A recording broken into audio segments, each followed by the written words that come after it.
when you stare.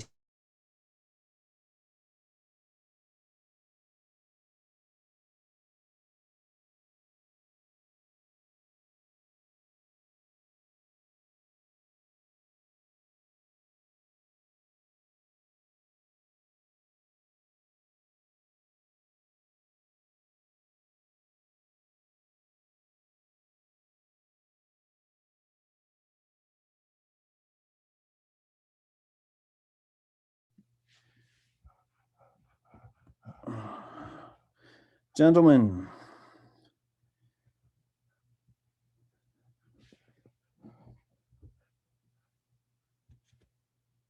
welcome to the machine.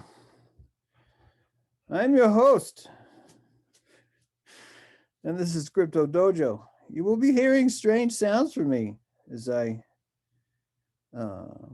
express the information that's flowing through my back sometimes. Good to see you guys. Hey, Thomas. Hey, James. Good to see you. Happy Tuesday. Hello, everybody. Hey, Mo. How's it going? I'm fine. How are you going? How going by you? I hope you're doing better. Yeah. You know, I'm going to call today like an off day because I feels like every day's been like feeling really good. And today it just feels like it's being a bitch to me. It's just like finding opportunities to go. And so I've been really, I've been really just trying to really, not trying. Pain is information. Pain is information, and inflammation is my rejection of information. And I've been really using that in like a really positive way.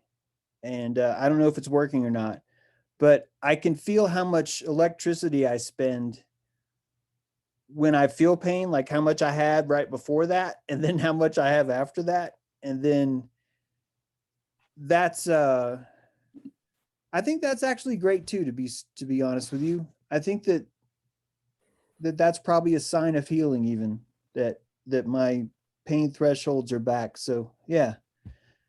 All that. Yeah. If I sound out of breath though, that's why. If you hear me counting, it's because I know the longest kind of, all of a sudden my back will just reject life, and it'll send this sound, and that information will last for a slow count of 5, and then I'm released. And so if you hear me count to 5, it's because I'm reminding myself that all it takes is a long count to 5. So it's I'll be very dramatic and bitchy if you get to witness that. It's I write you this, but I have to say this again. You know, I had a wrong picture of your accident. You know, I thought that was a little accident. Then I heard your story, listened to your story last dojo, and then I see the picture. It's a man, great applause. You know, it's a wonder, and I have nothing but applause to that. It's a well, very the big thing. drama continues because the deck has COVID. It turns out that it died of COVID, so there's going to be this whole other level now of I don't know what we're going to do to fix it. So yeah, 1, 2, see this there. So anyway, I am not here to complain. I'm actually not even complaining. I'm literally just describing the feelings that are going through my body right now as best I can. So I've been wanting to keep the Crypto Dojo stuff going, and I just keep having things happen. And I don't actually have any like cake to present you anybody or anything like that even today. I'm really sorry, and I hope that people don't feel like this was a wasted meeting. But I thought one thing I can do is I can host meetings, and I would at least do that. And I'd like to get more in the habit of that. And what I'd like to see happen with Crypto Dojo is as people are stepping in the technology, this is just an opportunity to kind of have a meet and greet, ask questions or whatever, or even for people just to kind of give an update about what they're doing with crypto, what they're curious about, what they've heard about, what they think's getting ready to happen, or whatever. Just sort of an open forum. In other words, I don't actually have anything today, and if this works, I don't necessarily want to have anything on Tuesday. I'd rather just open the Zoom up, and if people want to come by or they're looking for something, that they can. So with that said, since our last Crypto Dojo, it's been a while, Adam Russick has joined in and has written an article about how to use MetaMask, how to join MetaMask. That's on Dojo Earth. It's on a few places. That was awesome. Our ARRR pirate chain is a privatized token that I've mentioned a few times, enough to where people have been wanting to look at it more, and I want to just help facilitate that. One of the things that that I was hoping to be able to show you today, and Thomas, I'm really glad you made it, is how do we send R to each other privately? And the R token has this thing called a treasure chest, and you can put tokens in it, and then that treasure chest, which is so ironic anyway, but that treasure chest can then be passed on to someone else. I don't know how to do that, but I would love to host the event where I find out about that, or I just get around to having more time to do it. Because really it's I'm sure that it's something that I could have figured out. I just haven't put the calories or time into it. So there's that too. I just got someone just sent me XRP today. And I thought that was really cool because it's like such a nuanced token, and that's happening. The markets are what they are. The DAO, I should probably give a DAO update too, and tell you guys what's going on with there. I wish it wasn't $100 a month to run that library, because I really loved the interface we had for that. It was so nice and friendly, but I don't think it's worth that much money a month. I really thought that company was going to be charging like $9 a month. Morales was letting you see it and use it for free, but I just was really blown away by their price. I don't know if you guys know what I'm talking about, but that's pretty much those are the only updates I have. And I am going to tell you what the DAO's worth right now. And this is an open forum. So you guys can say whatever you want to say whenever you say it. I'm going to stop talking to even allow that opportunity to occur. Yeah, cool. I'll jump in.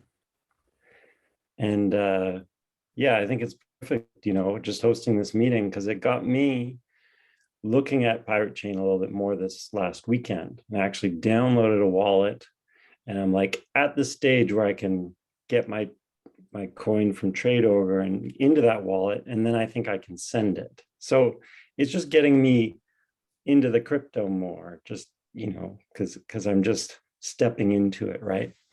And it also had me thinking of a guy I met recently, Andy. Andy works at the store. Amanda. Yeah, Andy. So he's a photographer, and last time I met him, he was talking about NFTs like big time. Of more about it. So I actually told him he can't make it, but he's interested. So it sounds like yeah, it'd be great if you just host it like you're saying, and yeah, just good to meet you, and not in person, but in the flow again for the first time, James. Yeah, really cool. And I'll just speak to the healing stuff a little bit. It just sounds like your body's asking for time. Yeah. Yeah, I went through 2 injuries. They sound similar, but not to the degree that you're going through, I think. But one was a rib injury here. I went into a a branch while I was moving something hard, and I didn't see the branch, and it, Oh, and then I don't know, 8 or 10 months later, I fell on this side, and both were like, it takes a while, you know, these sort of core injuries. But you know, and like I still kind of feel it now, but it's definitely come to the point where it's, you know, it's kind of just normal for me. And it's definitely asked me for time here and there. And I'm kind of just like, okay, I need to just rest and yeah.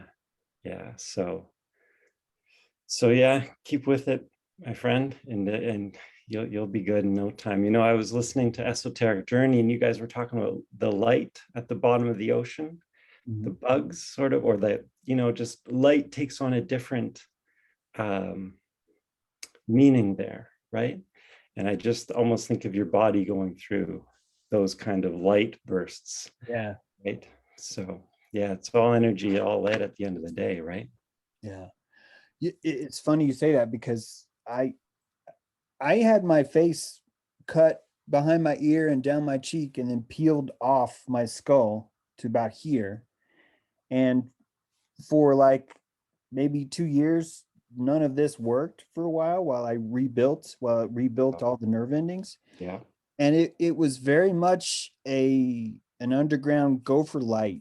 Like you could feel this blind surging of energy as it was trying to push through the dead meat and establish itself as a communicator.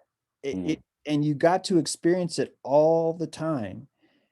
Even when you were trying to sleep, you would constantly like try to scratch. It didn't really itch. It was an electrical implant, and it was some of the longest, most. I had to be grateful for this torture. You know, it's like it was constantly having to tell myself, I'm rebuilding, you know, and this is good, you know. Right. Anyway, it always cracked me up because I was always like directly on this line of fucking hating this shit and really, really being thankful because they said, you know, well, there's a 12% chance you'll never smile again, and when you drink, liquid will pour out of your face, and women will run away from you and tear, you know, just all this stuff. So there was even one thing where if you smelled food, you'd start leaking saliva out of your cheek. That was another possibility. So all that had scared me enough into this really cool kind of appreciation, you know, with the slow rebuilding of nerves. So, but it was always so funny to try not to be pissed about how much it bothered me as it was coming back. So good times, man. Pain is so, it's got just a series of good times. I wouldn't actually call this pain. It was just more of incredibly irritating as fuck nonstop, that kind of thing. So yeah. but enough. Anyone else?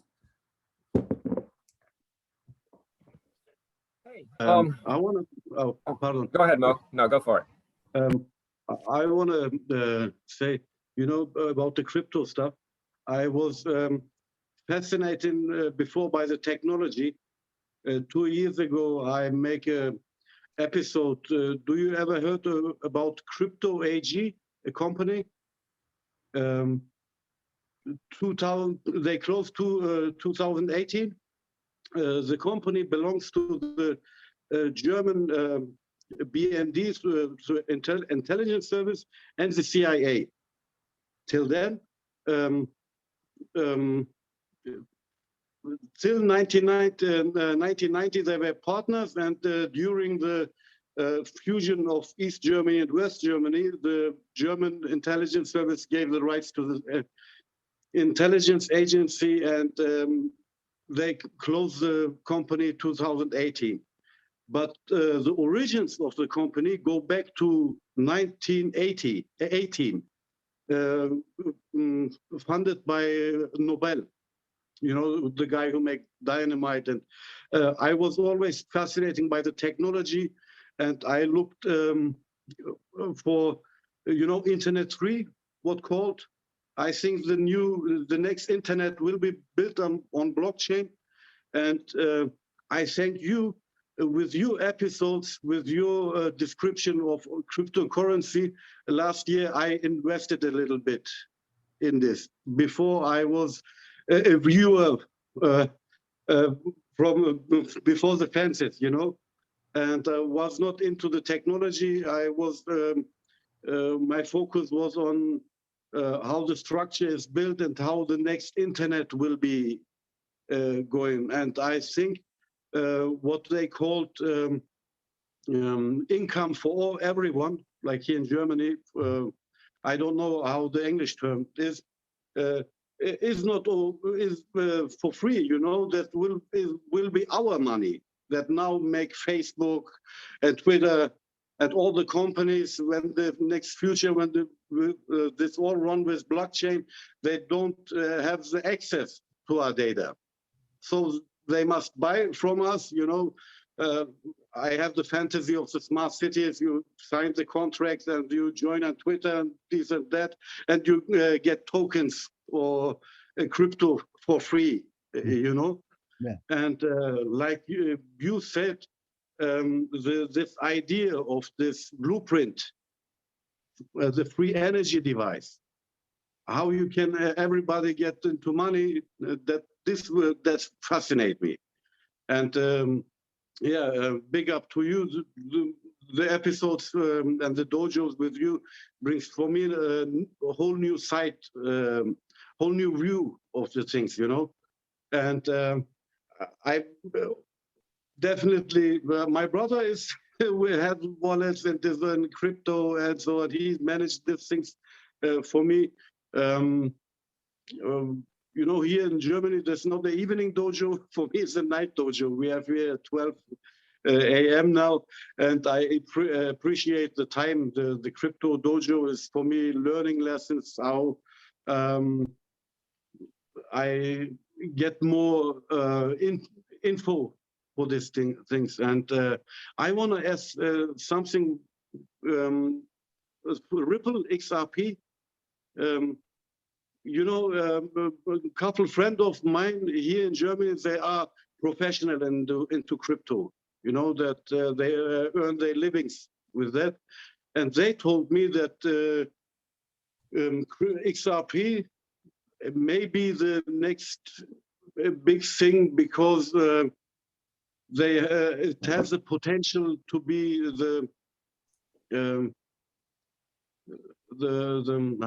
I'm sorry for my English, for the payment. You know, I don't think that we can pay with Bitcoin or Ethereum.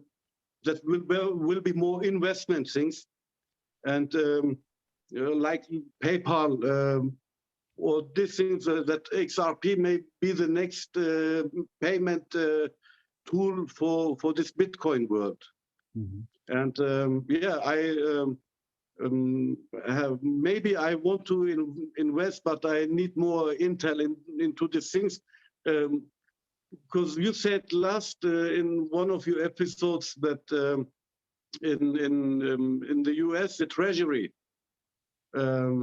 makes hard now for XRP. Yeah. Yeah. Yeah. They're still locked down, basically. They're still under investigation, quote, quote. Okay, and I think they wait until the big players are on the table to set the things free, and then it, you know, for these things you save the gate, and you know, when they open the doors for this thing, it will reach a whole another dimension, I think, and I don't know how the chances are, because I'm not into English news. That how is the position there on XRP? Well, sorry, maybe that sounds weird what I told. It's a great question, and I don't want to be the only one to speak to it, but I want to at least say this, that I think Ethereum and XRP are having the exact same thing happen, which is someone is forcibly holding them back and constricting them, not trying to kill them, quite the opposite, trying to control when they will or will be let go. And I think that the XRP was done with a simple investigation, the SEC investigation. And I think Ethereum is done more by just manipulating that little kid, that little dude that I forget his name right now, Vlad, whatever, but the Vertnik or whatever. But the Ethereum project shouldn't take this long for them to be on their next move. That it shouldn't take this long. Nothing in crypto takes this long. The entire crypto world was invented 6 times over in the amount of time it's taken them to upgrade their system. So in my opinion, those two, which everyone knows are pretty much surefire, Ethereum and XRP, seem to be, Ethereum's perfect for international transactions, and XRP is perfect for international transactions, banking interactions, payments, all that stuff, while Ethereum just has the smart contract technology in it. And both of those things are being squeezed. I think they're being squeezed because of universal income, just like you talked about, Mo. I think that CBDCs have to be looked at as a free sample heroin that has to be passed out on the street as much as possible. And that if XRP and Ethereum were already out doing that their thing, those kind of government candy wouldn't even be considered. And so, in my opinion, they're trying to install that into everyone's life and make that something that you have to use no matter what, that this is just how you interact with the government. And then, and only then, would they release things like XRP and like Ethereum, which Ethereum could have been doing this all the time with smart contracts. They could have been in the whole time. And then the XRP, I think, is more about just using it as like blackmail leverage. Like, yeah, I get XRP was a great example, but look how powerful we are. We can park a shipping container in the middle of the Suez Canal and turn it 30 degrees to the right and shut this whole shit down.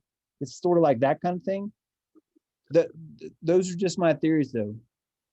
Oh, okay. Anyone else have anything on that? Because I'd love to hear it. I'll say that I don't know how long that's going to be. XRP could be just squeezed into oblivion. It could. I don't know. You know, you in America, you can't trade it.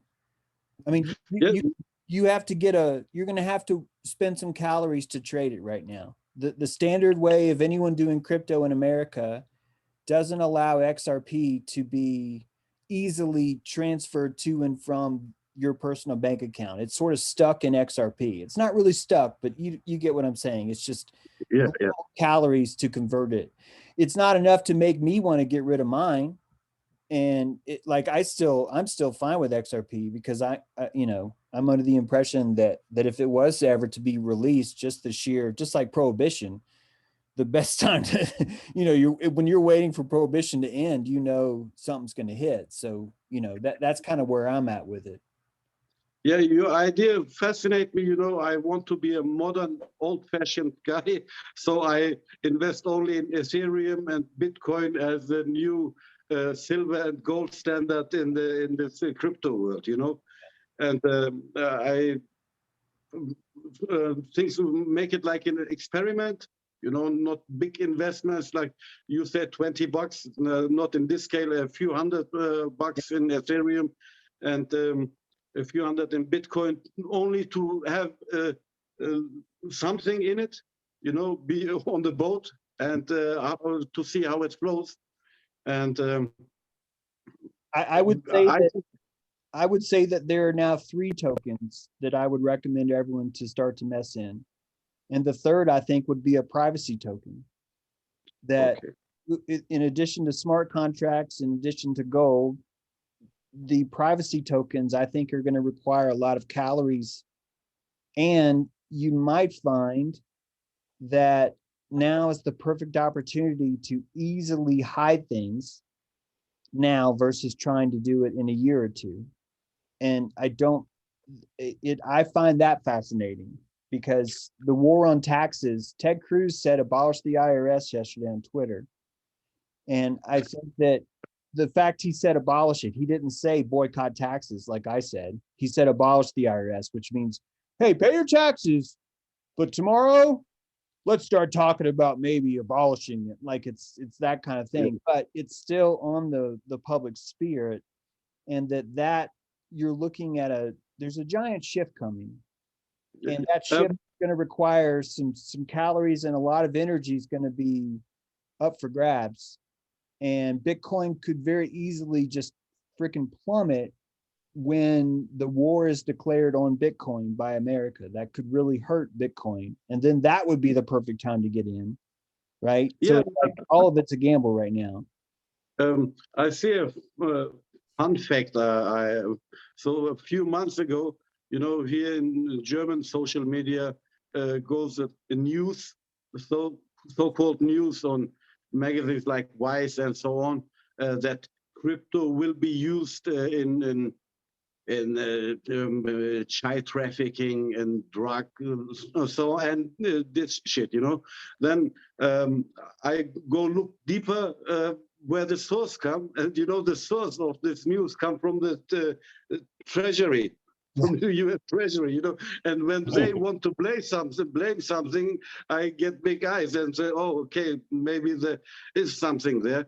And there's this chick named Elizabeth Warren, Mo. Elizabeth Warren is a senator here. She's like in the lower like legislative government, and she's always like, Bitcoin is how terrorists are killing us. The terrorists are using Bitcoin. We have to stop the Bitcoin, and it's that's her mantra. And there's a lot of people that are jingling those bells, and those are the same ones that are pushing for these CBDCs, these central bank digital currency.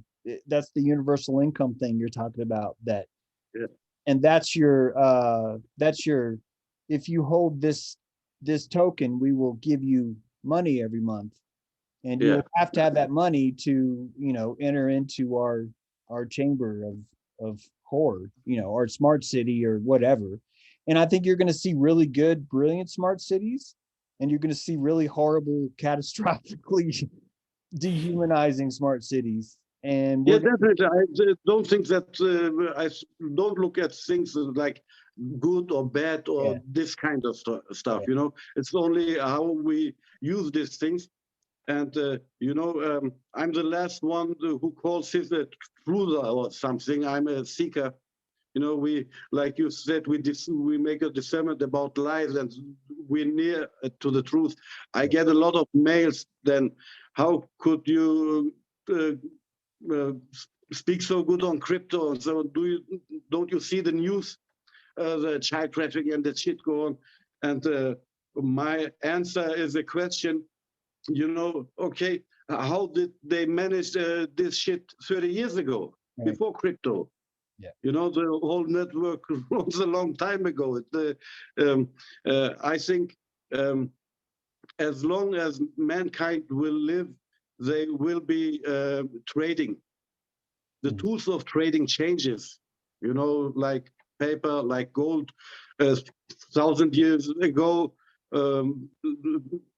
pepper or salt was more valuable than gold. And now it's time to shift on crypto. And one of the things you said is fascinating me, that crypto is not only a tool, it shows our technology of belief. You know, wherever we give our attention, it becomes worth or value. Now it's paper. For a few hundred years ago, nobody wants paper. They want copper or silver or gold. And maybe 50 years later, nobody will talk about paper money. You know? Okay, then I stop here. Thank you for the time. Well, thanks, Mo. Hey, Noam, did you? So my whole life I've never been interested in money, basically at all. Like neither the pursuit of it or using it to earn more of it or investing it or anything like that. Like I'm cool with saving it, that's easy. But other than that, I've just never been interested. And so crypto has never had any interest to me. It just, like, even the few times I've managed to foray into like the zero hedge land or economic info land, it's never been satisfying. for a variety of reasons. In fact, even you talking about the XRP thing, which I don't know anything about any of that stuff that you mentioned. I vaguely recognize the term XRP, but like the whole constricting it and stuff like that, it was giving me flashbacks of a lot of that talk about constricting gold and silver, and they're holding it down. And I'm not even saying it's the same thing. Again, that was what that journey was like. Yeah. So when I finally got into the crypto thing, it was through Josh and that game Loot Heroes that he's involved in. And that has been an interesting experience. So that is based off Soluna. That's the coin that they work through. And so the initial thing was like the minting day where you sort of bought in and you minted these like initial heroes, which will have abilities that the stuff created after it will not. And so it's kind of creating that initial value in the game.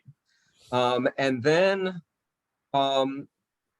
they allowed you to send these 2 heroes on X or more, like, people like Josh bought ass loads of them. But like I bought my 2 to send them on expeditions. And that was actually staking them. Yeah. And what I didn't realize is apparently staking is some sort of thing where you're spending your currency to do something. And in this case, you're spending it to get currency in the game that you can then use for whatever in the game once it releases, which is apparently pretty around the corner within a week or 2. And so as what I had left in my wallet was like maybe $5 worth of Soluna. And as the staking was going on, it took it down to the point that when they dropped this gear that you then also had to mint, because these are all NFTs. So the heroes, I think, are NFTs. And then the gear that you're going to put on the heroes are NFTs. To mint them also cost a certain small percentage of Soluna. And we're not talking much, like it was like maybe $1 or less. But by that point, I didn't have enough left in it to do it. So I had to put more money in, and then I stopped the expeditions of my heroes so they would stop staking. And so no more bleeding of that. And now I have the currency that I'm going to use to mint these NFTs that are coming in to then play the game. And the way it works is that this gear that you can attach to your hero. So imagine like a mannequin that you're putting gloves on and boots on and chest piece on that gives them abilities. Each one is an NFT, and as soon as you burn it to use it on your hero, it's gone. You can never trade it for anything, but it gives your hero those buffs. And as they go out on an adventure, they get more of these NFTs that they don't have to use for themselves, and they could eventually sell on the market, assuming the game takes off and there are people playing it that want to buy them. And so that's how the NFTs kind of weave in and out of the game as far as how they impact in the economy and how they can eventually conceivably transfer into wealth. Like if I get it to the point where I accrue enough wealth on these heroes and learn the game enough that I am just generating value in NFT that I can then put on the market, and there's enough people actually playing the game to buy it, you can actually play to earn, which is the idea of the whole premise of these kind of games that are coming out with the crypto world. And I know a lot about games, so for me, it's a very comfortable avenue to understand at least some of what's going on, even though the crypto part is pretty confusing on a variety of levels. But one thing I just wanted to ask that came up is I noticed that in the wallet itself, which is through Phantom, because it interacts pretty well with Soluna, that you can just stake like the Soluna itself or something. Like, what does that mean? It's a lot like gold. It's a lot like gold staking. If you I don't even know what that is. Okay, if you were the dude in town that just had a shitload of gold, your actually gold can do work for you while you're not doing something. You can loan gold to someone and charge silver in exchange for someone holding your gold for a little bit. Because if they hold your gold, they can, walk up and say, hey, I got some gold here, and the women are like, oh, I really like you, and then you have this exchange, and then they come back, hey man, this gold worked great. Thanks a lot. Here's your gold back, and here's some silver. I mean, you get how that works, like, right? So that's exactly what's happening in the crypto space, is that, but because it's automated, it's super easy to set this up. So you will find in the future that most people's job will be staking tokens that they own, that they will invest in some sort of kind of token. It could be Bitcoin, but it doesn't have to be. And that having that token, they can put to work for them by leveraging it so that others can borrow it in a way that makes you feel safe while you're staking it. So by you staking it, you're putting it up for grabs. that certain contracts can ask you, hey, I see you have 10 Solana there. Well, how about if you give me 5 of those Solana, I'll bring those back to you on Tuesday after I get my cheeseburger, and then I will, give you this other thing.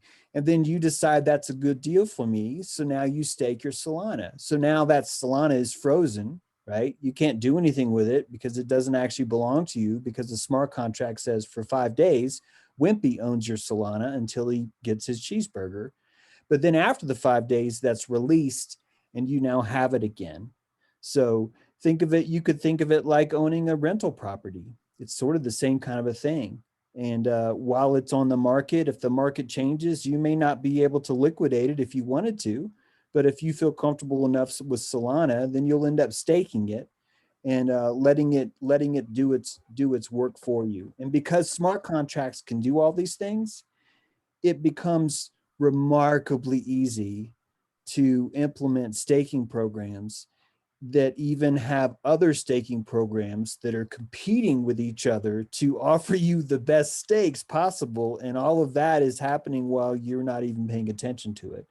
And that's, I think, what you're really watching the world, this yeast boil below us, is all these different ideas are starting to come to fruition, and you're watching these things unfold. I wasn't sure if by staking the soul, I was going to somehow bleed it dry like I did with the game, but the game was converting that work into value in the game. Like, I get that was the transaction. I just didn't understand that when I started the process. That's the whole point of me kind of trying this. Like, there's going to be some minor expenses along the way where I stumble, but I understand the system a lot more now than I did, a month ago.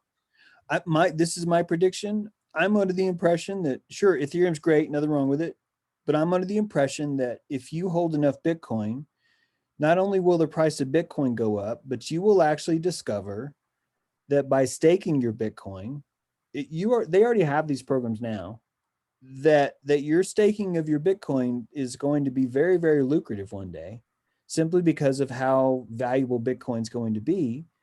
You're looking at 2% adoption right now. Imagine if that's just 10% adoption. Well, then that would be 5 times the value of what Bitcoin is now. And that's not even talking about the staking potential. Right now on Coinbase, don't quote me on this, but right now on Coinbase, you can choose to say, I want to stake my Bitcoin, bling, and now they're giving you 12%. I'm making that number up, but they're giving you 12% APY now on that. And it's completely safe.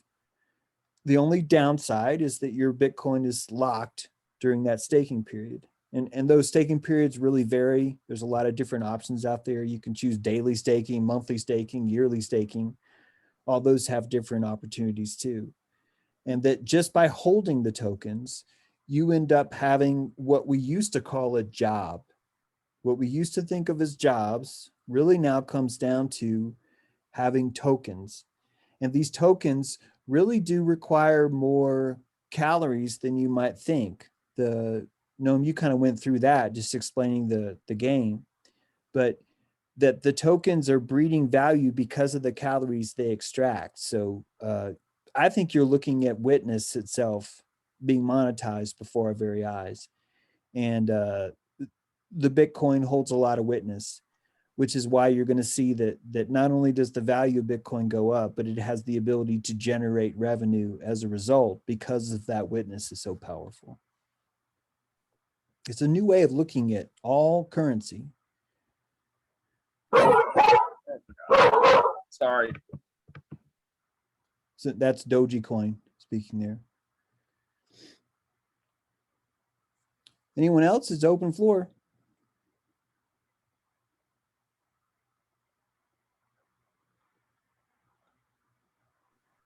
I just have a question.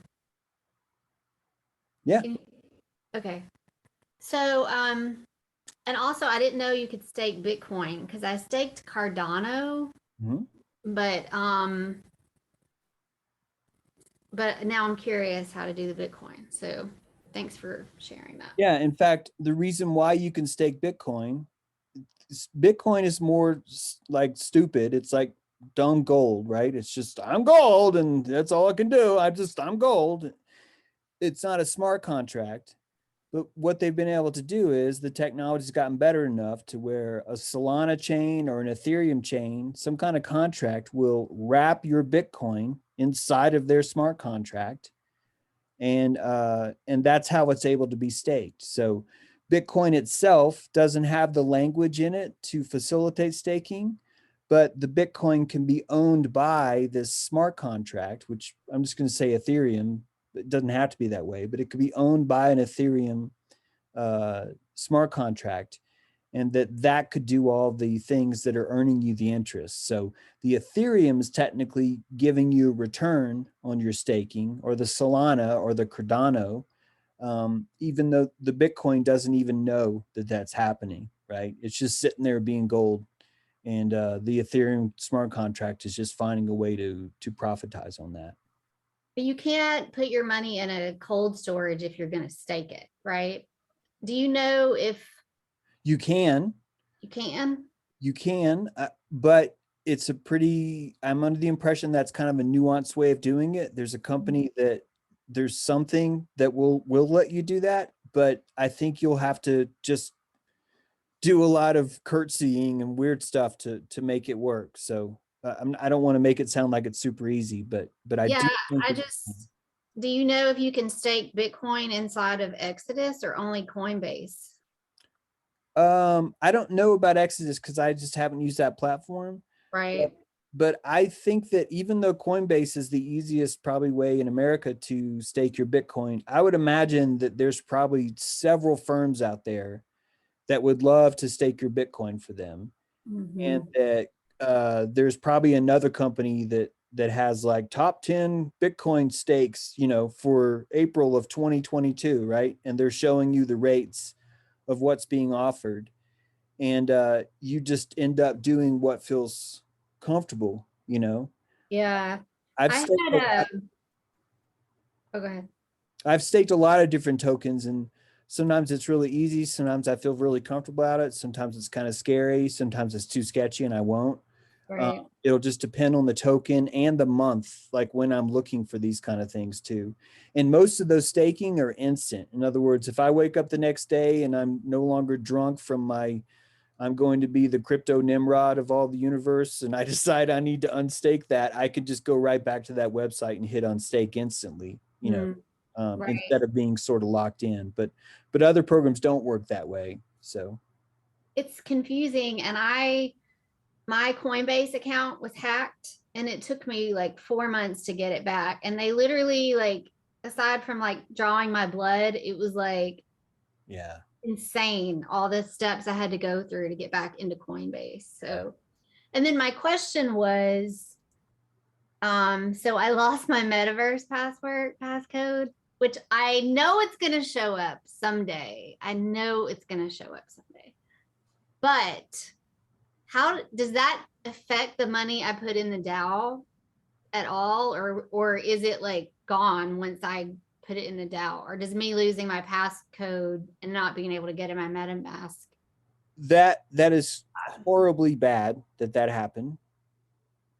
Technically it's gone, but because our tribe is 99.9% of the people are the ones in the DAO, you're not the only person that's happened to. So I think it'll be okay.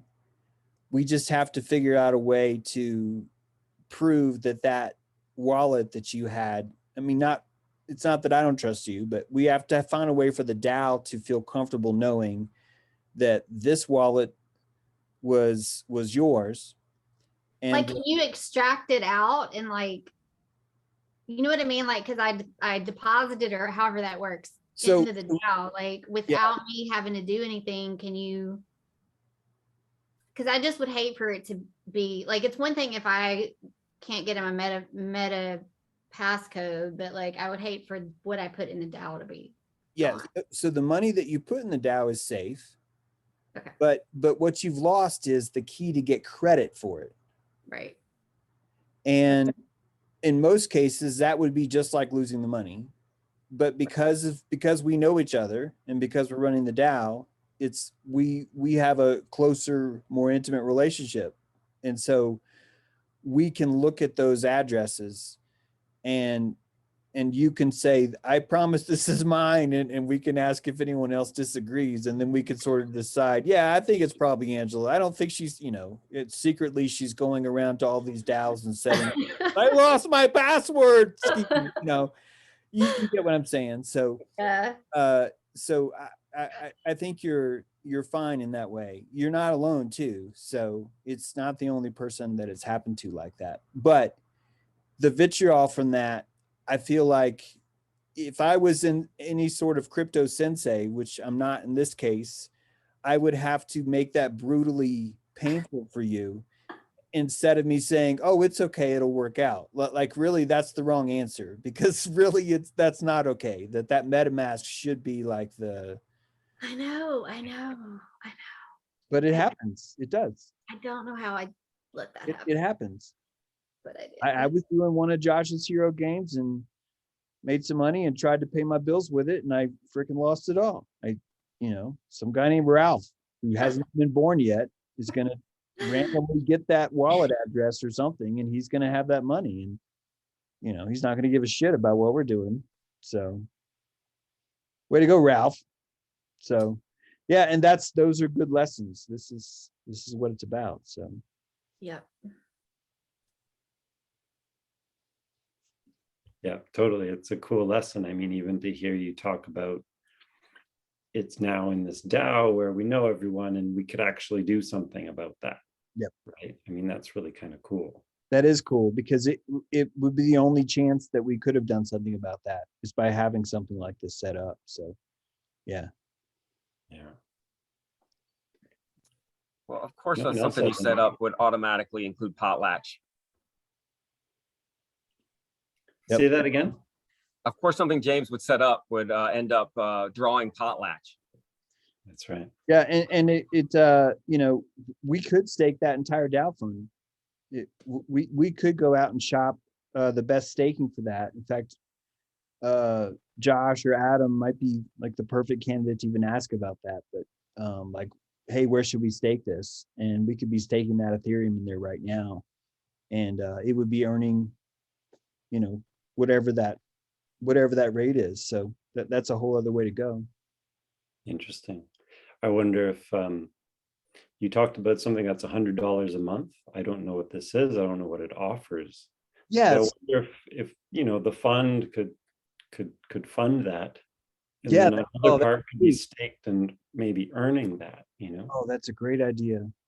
I wonder if the numbers would work on that. That's a fantastic idea. Yeah.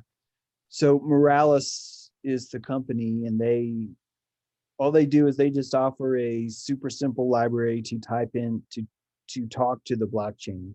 It's our own Virgin tripod we can have set up over the pit of the Pythos, and we can access the blockchain directly for $100 a month. And so what that means is that our front door would be really nice, where someone could click on a link and give to the DAO, and we could show who's in the room, who's on the DAO, things like that. That's what the $100 would give us, is that super easy access to that. And yeah, if we were to stake the interest from the staking, maybe that would pay for that. That's freaking awesome. Makes me wonder if maybe Morales might even be thinking about doing that. Like, in other words, instead of Morales charging us money, Morales would have a better model if they would say, hey, you could just stake an Ethereum with us. If you give us your Ethereum and stake it with us, we'll give you access to this library. That would be an even simpler solution. Thank you for that. I hadn't put those two together yet. Yeah, no problem. Or we could just take Angela's donation and put it to that. It definitely is about figuring out what the best move is. And yeah, it's we just missed Josh, I see, but been crazy busy. That's good. I've really missed Josh. and I'd actually asked him a long time ago about the staking. I'm not at all saying Josh was supposed to do this. I just mentioned a long time ago to Josh, hey, Josh, you think you might be able to pick out some good staking plans? And he seemed interested in that. So yeah, hopefully these things will keep going, and we'll keep growing and adding stuff to it for sure. One of which would be the pirate chain. In fact, if somebody knows someone at Pirate Chain, that would be the way to do it. We could invite that person from Pirate Chain to come here and tell us how to do that. That would be even better. Because Johnny gets really busy. He's got goats coming out of Stargates every day right now. And so I know some are getting stuck, and yeah. yeah. So things like that happen. But someone from Pirate Chain would probably like be into that. Like that they would consider that a good, healthy thing. So us reaching out and inviting others to come, this is a great place to do that. They could come here to Crypto Dojo and tell us about something. So I encourage anyone who's thinking of that to do that. I'm officially distracted until I get my new deck up. But there's like really good progress on that, and things seem to be happening right now. So that could only take like a month. And then I think I'll sort of be back a lot back closer to like a regular schedule. Right now, it's not quite a regular schedule, but that's just an update though. And I'd be happy to keep hosting these meetings until then, but I don't know how much heavy lifting I'm going to be doing as far as like DAO work until then, I should say.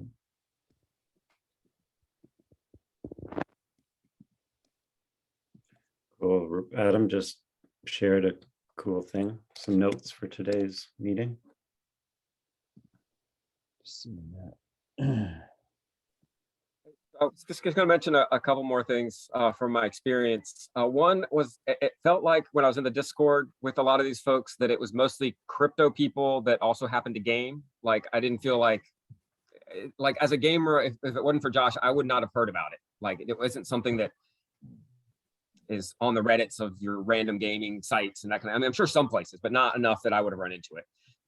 And the other thing is, I'm very curious to see what the economy of a game like this is, because I've seen a lot of different virtual economies through games. Some that are more like cash shop based, where real money can have an impact, some that aren't, some that can be more dominated by whales, some that are more spread out. And I'm just really curious to see like how this game and having initial buy-in where there's supposed to be value at the beginning, but you still want a lot of people to come in after the fact. Like, it's gonna be very interesting to see how the economy of the game itself functions. Like, and if the game mechanics, like how forced the game mechanics are around serving the economy. Because like, it would be so easy for certain game, like a dungeon, for example, to be able to be done too often, and suddenly too much loot is being generated in the economy and not having an effect. And now that it's so directly intersecting with, in a sense, real money, real currency, I'm just really curious to see how the economy shapes out over time. So that's something that'll be interesting to watch. Yeah, you're watching real life evolutionary creatures being thrown into the world and surviving or not surviving, right? And they'll either take off or a fatal flaw will be found that will bring them down. And that's what's happening right now, just with energy and with contracts. It's fascinating to watch them all unfold and spin out too, like unwind, I should say. Even the creator doesn't really know if that's going to work out or not.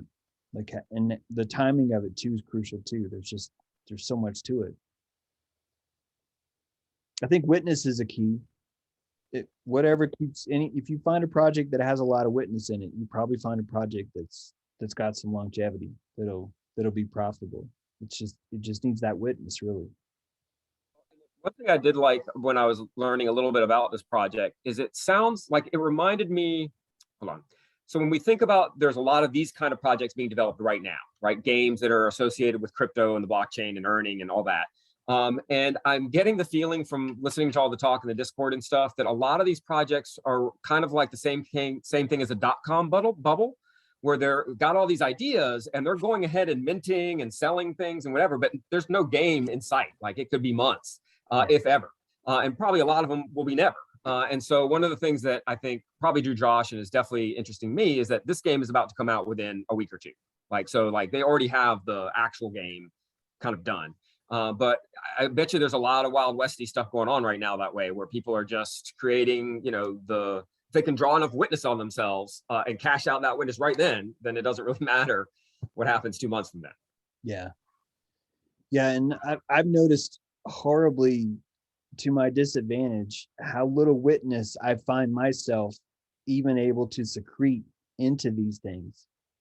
Like I noticed right away with DeFi Kingdoms how completely annoyed I was that I was having to learn or play or interact with anything, right? It's like I didn't want to do that, even though that was really where the growth and the profit comes from it. So I'm just interested. It's an interesting vitriol that I have because of that rejection. I find myself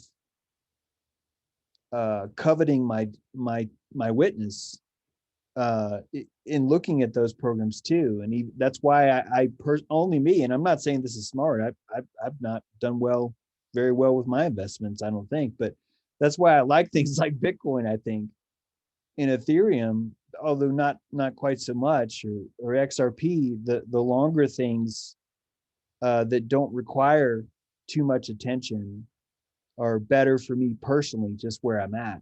However, whenever I'm watching Josh, I'm always like, dude, why aren't you getting the worm? Why aren't you should be doing this, James. You should be in there getting that worm. And I find myself, no, but Notre Dame dug up a lead Osiris and he's gonna fuck, like that's where I want to go. And I just find myself that's where I'm pouring it all into, even though I kind of wish that I was still, on the front line, so to speak, doing that stuff. So I believe in it, even though I cannot make my attention stay on it, is what I should say. That sense, I'm lucky because I'm very similar, and it just makes sense to me that it would collide with the gaming world much sooner than so many other aspects of our world. Yeah, because it has been for a while, in a sense. Like the virtual economy kind of thing has already been very fleshed out in a lot of virtual game environments for years. Yeah, and I think about that all the time with gamifying the DAO, and I don't know if maybe there's still a way that I could come up with something that does do those things. I think it's possible, but yeah, it's fascinating to watch, and yeah, I think it could be that just as you get older, it's like there's a time when you're hands-on all the time, but then after you've been in an industry for a while, maybe you're not always necessarily hands-on, but you're still involved in it, but you're just not like in the trenches like you used to be. You're doing, it could be that's where I haven't learned how to develop that part yet, of like how to do both those things, sort of, I guess. I don't know. I think that the bioregionalism and the government, I'm glad we're doing the governance stuff, because I think that's unavoidable, and we should be ahead of the game on that. That part I'm more interested in. But trying to gauge what currency's not going to mean what we think it means anymore. There's no such thing as a single currency now. This is most of the people that oppose crypto. One of the main reasons why they oppose it is because they're not able to see this new world from an idea of a multiplex currency, they're still thinking in terms of, well, no, there's a dollar, and everyone knows what a dollar is. And I think that's what, if anything's stopping people from seeing what's coming the most, it's that singularity idea, that essence that, well, there's one thing that's called valuable, and that's a dollar. And then there's everything else. Those are just buyer reward points, or those are just Starbucks, punch cards to get a free submarine. That's about the most that they could see how that's other currency, but it's so much more profound than that. And that's why I think it's important that we do things like this, because when it gets big, it gets big. It's already happening. So yeah, I see. I'm thinking like you, James. for the long, what take me not much calories, like a long-term investment. But I see in my environment here how they push the people in this garden before the metaverse. Here in Germany, you know, you're only when you're involved in games. I have friends, they playing games and get a little bit of crypto, but when they do monthly, you know, that get more and more. And I see reports from Korea where people have 20 phones on a table where each of that involved in a game, and they get crypto to this. And so yeah, it's gonna be big. I see it at my children, you know, they don't want money from me. For before years, they came to me and said, asked me, have you a few euros for me? Today they come, Daddy, please buy me Robux. You know, you see that this transformation. And I think, you know, what you said earlier, maybe at the end of the road, we will dream about the new world order because the globalism that are coming to us. And what I see now is like this holy corona thing. I see the destruction of the new world order, because when the dollar is gone, you know, it's a sigil of this so-called new world order. In my views, it's the old world order placed in 70s, with the funding of the United States. And now we see this gone, and the whole new world come. And most people are scary. I'm excited of that, you know. And I see many things. You know, nobody can't stop the future. The first computers were big as houses, you know, and cost a fortune. Today, our smartphones have more ability. And I think in a few years, everybody have a 3D printer. In 50 years, in 30 years, in 100 years, I don't know why, when. But in the future, it will be easier for us to live autonomy or to join in this kind of mega cities, or so what they call it. The technology that's coming, the fourth industrial revolution, and everything when everything is connected, the art of labor, the terms of labor, what we think today will be gone in 30 years. You know, I don't think that in 20 years, maybe everyone has a car, but nobody driving a car.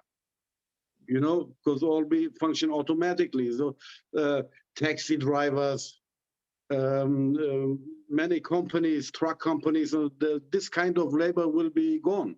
And for this, the only alternative is, to flush the masses. This Georgia Guidestone thing, you know, that makes no sense for me.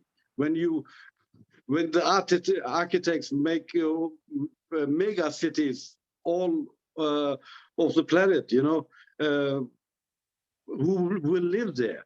And when people don't work, all the machines, what they produce, who will consume it? You know, the people, the consumer will be the next big thing.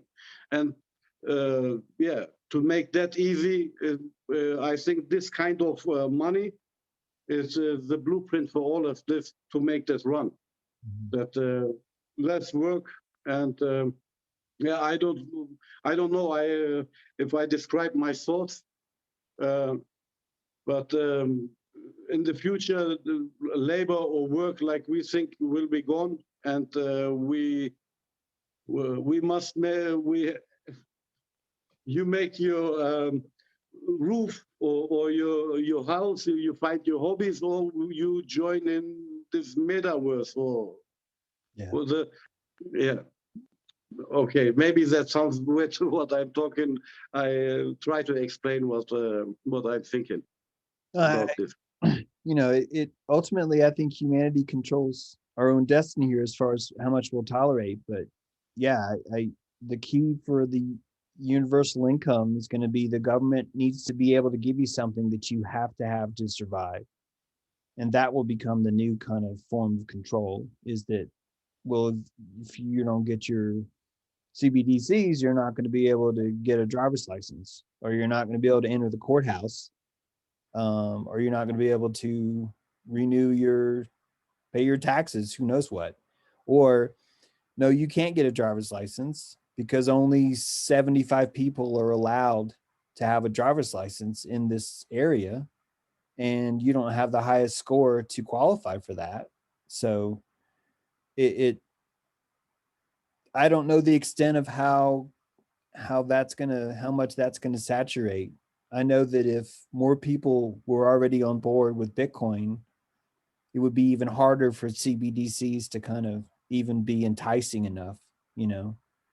So I think that's why they have to crash the economy so effectively, is that they have to make it to where you need this universal credit. And Yeah, but like you said, James, like this idea, it can only be one when we run this idea for thousands of years in many fashions. That will be end up in a one world order or one in this kind of thing. I think this social credit score is a natural mass because religion haven't based on a social credit system, you know, in my eyes. This is a base of religion. You know, you must have your social credit system here. You must live, like we said. Then you have the social credit system to go to heaven. right. And we put this method now to Earth, not into the other dimension. So if you want to live in our cities, you must play by the rule. Yeah, and we have that too. We have our own social credit. Our tribe has its own sort of social credit system, and so it's not even that we can blindly say, well, all that's wrong. That's what makes it so challenging. Yeah, yeah. It's It's a natural thing. It's a code of every tribe. You know, every cannibalists have their own social credit. Every tribe has it. That's it's not natural, and I learned a lot of your episodes. You know that what we call system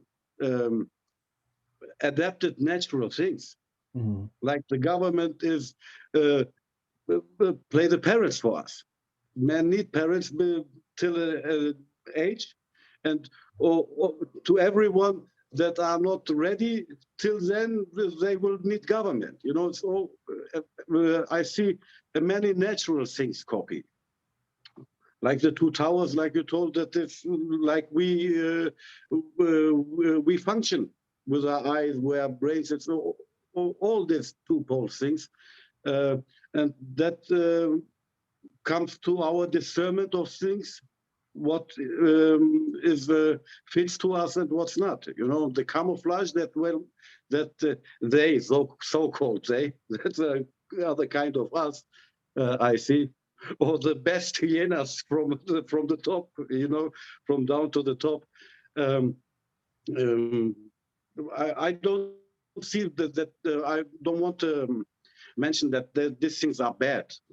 I call this natural. The social credit system in China is equal to the social credit system of the Catholic Church, who want to send you to heaven or so on. That's a mature, delicate way of compassionating it accurately, I think, and it's important that we do that. You're seeing every aspect of it, which is crucial right now. Yeah, thank you. and I won't take a hostage of the whole dojo. Oh, it's great to hear from you, Mo. And one thing I must say, I want to say only that you're part of the Mandela effect. The 3 episodes of the Mandela effect. It's I know it's not the part of the dojo, but man, that blew the head off me. That's what was for me like 1,000 trips. Thank you. Oh. And I'm looking for my laptop is now in. It's gone. I wait for a new, and I can't wait to translate in German. That was so profound. Awesome. Yeah, look, in every episode, mostly every episode, I said it. The imprint of the dojo is there. You are from Katua, I'm from Kassel, and the former name of Kassel was I'm a man of the Katten. It's mostly equal, and they have a big history of the fight against the Romans and so. And it's like echo of your sound in Germany, you know? Yeah. The city I grew up in was called Signal Mountain when I was a kid, and our sister city was Hamm, Germany. Oh, okay.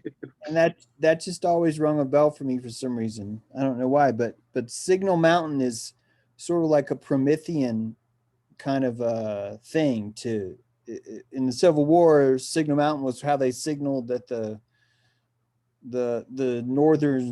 Union was coming or whatever. But it was the rooster. It was announcing a new kind of thing on its way. So the symbolism is always cool to see. The land I'm heading to in BC is called Kakwa. Say that again? The land I'm heading to in BC in just 10 days. So I'm going to be busy. I'd like to take up some of these tasks we've been talking about, but until then I'm very busy, and then until I arrive, and then probably a couple weeks give me to settle in. But anyway, the land's called Kakwa, Kakwa. Oh, wow. Do you know what that means? Katua. No, I don't. I'll find out. Yeah, but they all have that similar phonetic structure. That's Totally. That's cool. Yeah. That's Katua. That's cool. Kakwa.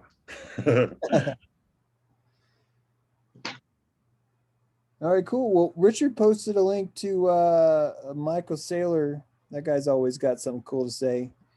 So you guys could check that out. Let me see. I don't know what this is about. This is on April 14th. Bitcoin, inflation, the future money. That's you guys probably know Michael Saylor, though. He's pretty hard to miss, but he's got a cool voice. Yeah. And if anybody has any ideas for any kind of speakers they want to invite or whatever, like I think Josh would be a good one. If somebody wants to invite Josh to come talk to us, I think that would be awesome, just to even get him to tell us what he's up to and what he's been doing. Even that would be really cool to see, because he completely changed his what he did for a living, and I think he's just doing just all nothing but this nuanced crypto now. So I would imagine he's got some pretty deep dives too. So, but yeah, if anyone wants to invite them, just coordinate with me if there's something I can do to help with that invite or whatever. We'll start making these more on the regular and see what happens. So does anybody have any more business? If not, there's no reason why we don't have to stay for 90 minutes. I'm not in a hurry, by the way, but if no one else has any more business, I say we go ahead and close. I'll just say I'll invite my photographer friend who got really into NFTs, and he can present. Sounds like he'd be up for that. So I'll let you know. Cool. Great. If anyone doesn't have it, everyone should have my email by now, but if you got questions about that or whatever, just email me here. And another shout out to Adam. Thank you for writing that article. And yeah, we'll I guess we'll there he is. Hey Adam. Hey, I don't know what to say. Just I'm taking notes and I'll share them afterwards. All right, cool, man. All right, guys, let's unmute and say have a good one. We'll Thank you all. talk soon. Thank you, James. A good recover for you. Yep. Thanks, everyone. Thanks, Yeah. everyone. Thank you. Thanks. James. Till next time, guys. Good night. Later, guys. Good to see you, Thomas. Talk soon. Brother. Heal up, James. Thank you.